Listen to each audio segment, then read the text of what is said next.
មិនមែនលោកនិយាយថាលោក Zachary មានគំនុំជាមួយឆ្លូទេហេតុអ្វីបែរជារៀបការគ្នាទៅវិញខ្ញុំក៏មិនដឹងដែរបានហើយស្ដាប់ខ្ញុំសិនវិញ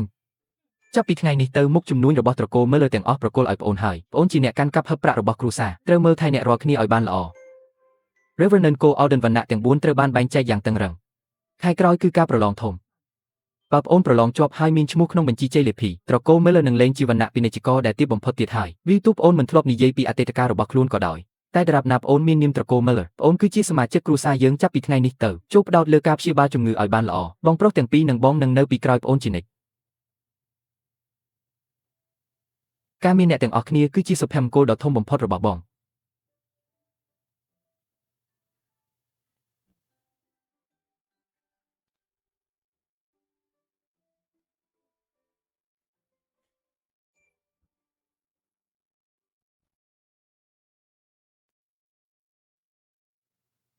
ឆ្លងដឹងទេក្នុងចំណោមផ្ទះទាំងអស់របស់យើងនៅរាជធានីខ្ញុំរកបានផ្ទះតូចប៉ុណ្ណេះពិតជាលំបាកខ្លាំងណាស់ផ្លូវនេះជាថ្នាំបំបែកព្រលឹងដែលខ្ញុំទើបចម្រាញ់បានបើអ្នកអុកញ៉ាយាងនិងភរិយារបស់គាត់ធ្វើបាបនាងគ្រាន់តែដាក់វាចូលក្នុងពេញតែរបស់ពួកគេបន្ទាប់មកនាងនឹងលែងមានបញ្ហាជាមួយម្ដាយក្មេកទៀតហើយបានហើយឆ្លូក្បួនសែនជ័យមកដល់ហើយបងនឹងលើកនាងចេញទៅ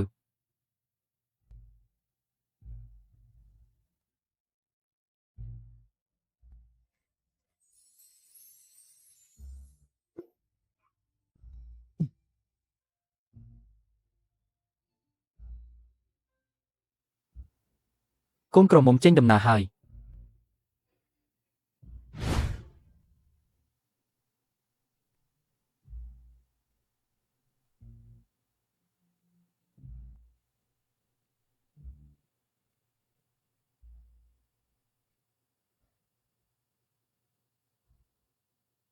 ឆ្លងកាត់ពីជាតិទីបំផុតខ្ញុំបានរៀបការហើយខ្ញុំឃើញហើយផ្ទះរបស់នាងសូម្បីតែពាក់កណ្ដាលសួនចំហៀងរបស់យើងក៏មិនស្មើផងក្រខ្សត់ខ្លាំងណាស់ក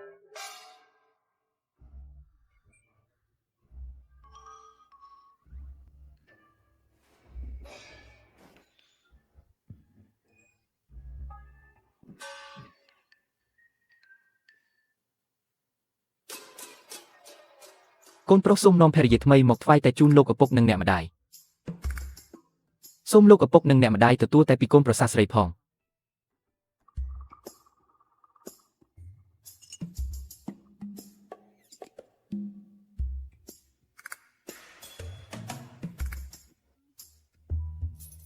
នេះជាអំណោយសម្រាប់ការចូលមកជាសមាជិកគ្រួសារយើង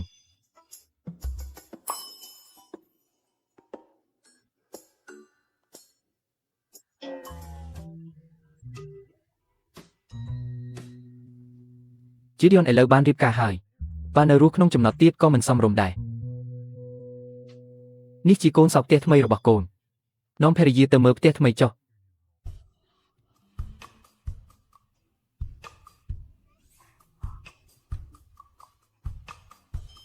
បាទលោកឪពុក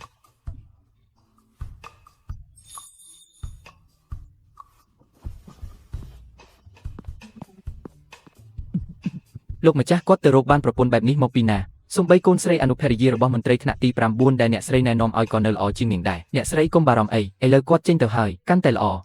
ចាប់ពីពេលនេះទៅក្នុងចំណោទនេះមានតែមនុស្សរបស់យើងប៉ុណ្ណោះ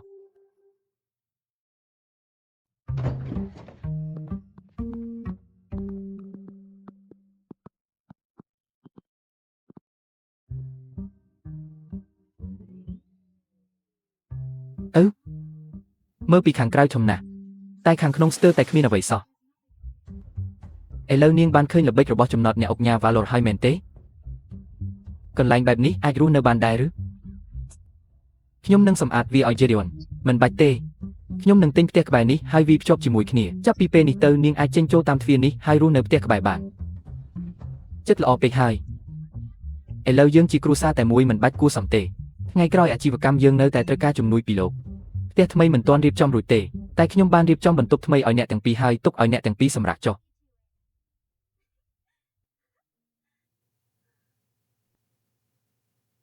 វិញពិតជាយកចិត្តទុកដាក់មែន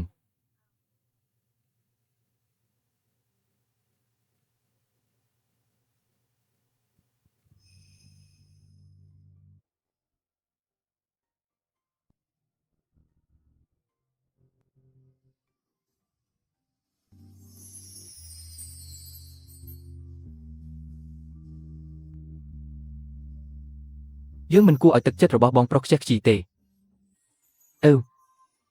ខ្ញុំគ្រាន់តែយល់ព្រមរៀបការជាមួយលោកប៉ុណ្ណោះមិនបានយល់ព្រមរឿងផ្សេងទៀតទេមិនមែននាងថាចង់ប្រើខ្ញុំទេបើចង់ប្រើក៏ប្រើឲ្យអស់ទៅតែនាងនៅខ្ចីបទពិសោធន៍ពេកដើម្បីមកលួងលោមខ្ញុំឆ្លងកាត់ពីជាតិមកហើយខ្ញុំឃើញអ្វីអស់ហើយមានបរិសសង្ហាស្ម័គ្រចិត្តមករកខ្ញុំតើមានហេតុអ្វីត្រូវបដិសេធ